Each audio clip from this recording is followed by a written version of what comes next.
Durga, thank you for joining us again. It's great to talk to you, one again. more time.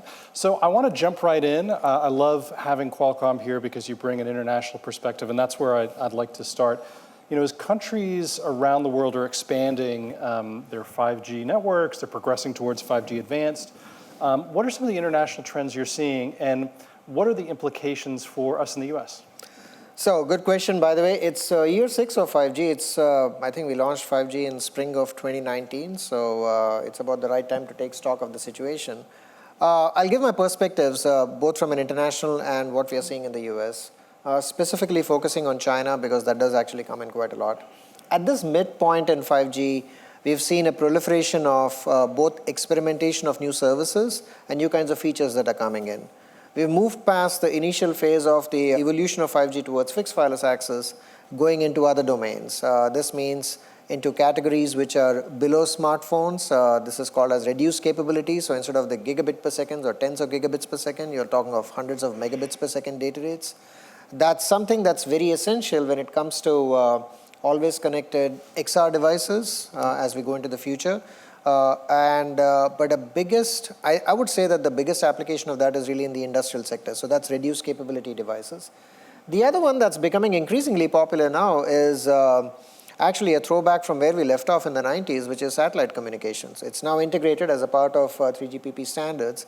And when you take a look at every single device that we have, as a complement to terrestrial service, the ability to have SATCOM-based either telemetry or primitive text messaging services, or when it comes to industrial applications, when you have oil pipelines and so on out in the nowhere where you don't have any connectivity, the ability to connect to the network. So that's like another dimension that has taken off. This is very different from bread and butter, mobile broadband, pushing the speeds significantly.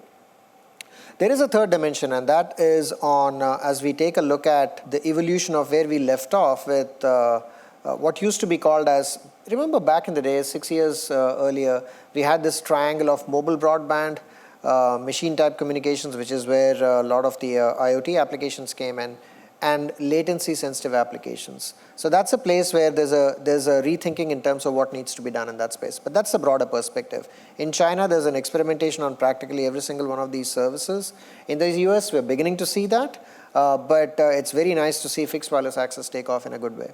Well, you just ended with fixed wireless access, and I suspect that might be the answer, part of the answer to this next question, which is, well, from your perspective, which 5G applications are really, truly delivering? And looking ahead the next 12 months, what do you think are the most promising coming use cases? So keeping aside all the POCs and all the R&D demos and activities and trials that are going on, just in terms of a raw business model, I think fixed wireless access has now become mainstream part of cellular. It's not the first time we've done it. It used to be the case in 3G. It was okay. 4G, it took a little bit more.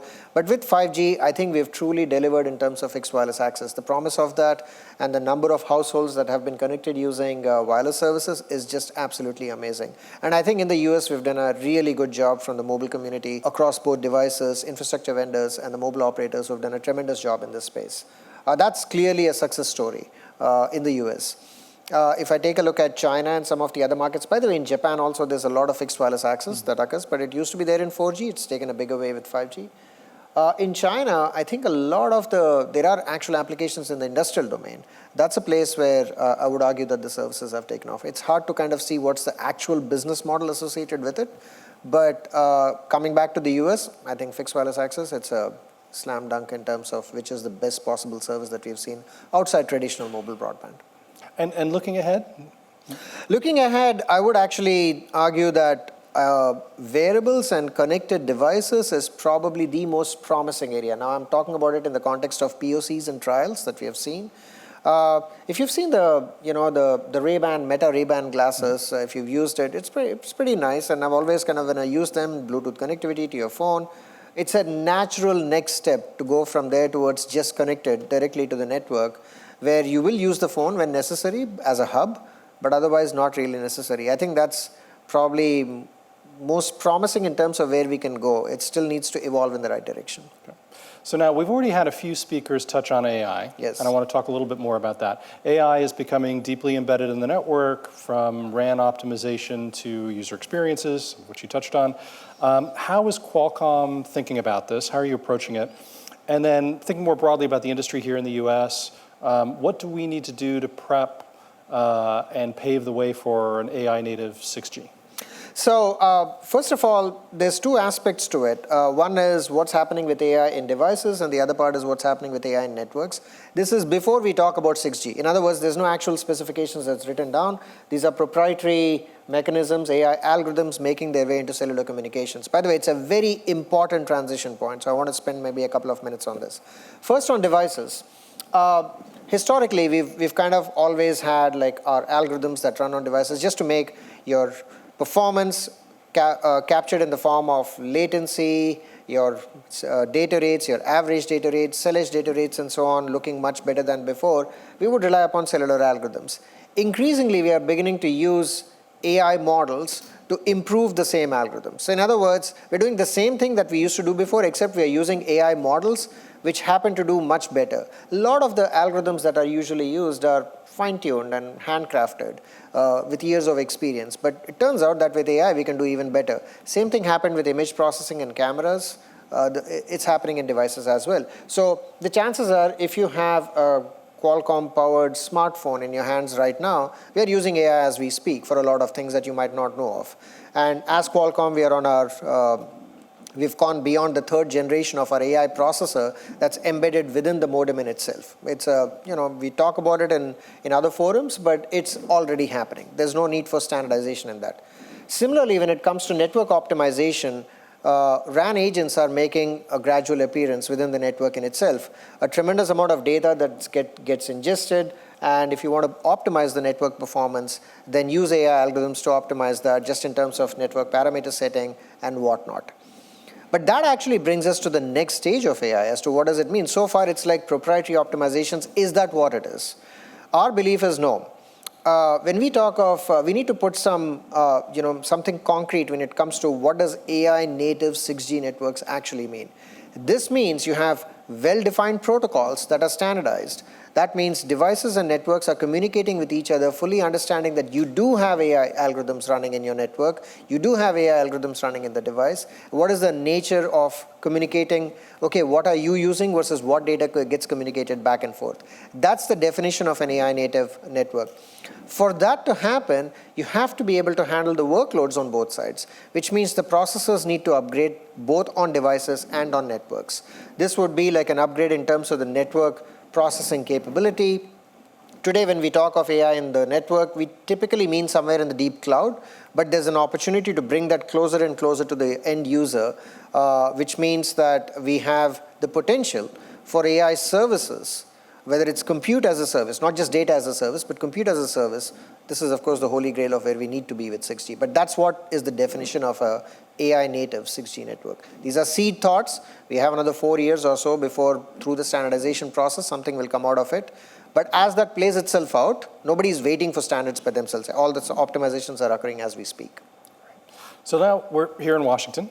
Let's bring this discussion back home. Now, earlier you spoke about, and I'll paraphrase, how China is taking a sort of maximalist approach, right? They're pushing forward 5G applications across industries. As our global competitors are scaling up 5G, accelerating their spectrum deployments, China may have 4 times more mid-band than we do. What steps should we be thinking about, those of us here in Washington, as we think about the policies to move us forward? What do we need to do? So I think there's a couple of things over here. As a cellular telecom operator community and infrastructure and device community, we need to be part of the national conversation on AI itself. If AI as a technology is going to be permeating both the networks and devices, we need to be a part of that. That goes a little beyond spectrum, but it is something that's important. Why does it matter? Well, it matters because as policies come in terms of these are the guardrails that you need to have on AI, but the same guardrails will apply inside devices and in networks as well. Tomorrow, we might have the notion of autonomous networks, networks that are capable of running themselves with AI agents that are running. So if those guardrails are applicable, what are they? So there is a conversation that occurs and it's needed. Similarly, on devices, as devices are taking more and more autonomous actions by themselves. One thing to notice is that and I've noticed this in China, Chinese operators are gradually evolving themselves into, they're not just mobile operators providing data as a service, but they're increasingly going into the cloud and becoming like cloud players. It's some mix and match of both, if you will, with additional services that are coming up to their own consumers. So I think from a leadership perspective in the US, we definitely want to be a part of that. As that upgrade cycle comes up, we want to be embedded into the AI conversations from a cellular community. And any thoughts on how we can, make our networks robust enough to support all of that? Well, first of all, as we upgrade the networks itself with the processors that are needed to be able to run AI workloads, both in networks and in devices, the other thing is, let's not underestimate the importance of spectrum as we get to 6G. Look, we did what we could with 5G. And if I were to go back in time and say, should we have done a few things differently? I would argue, yeah, we could have done a few things differently.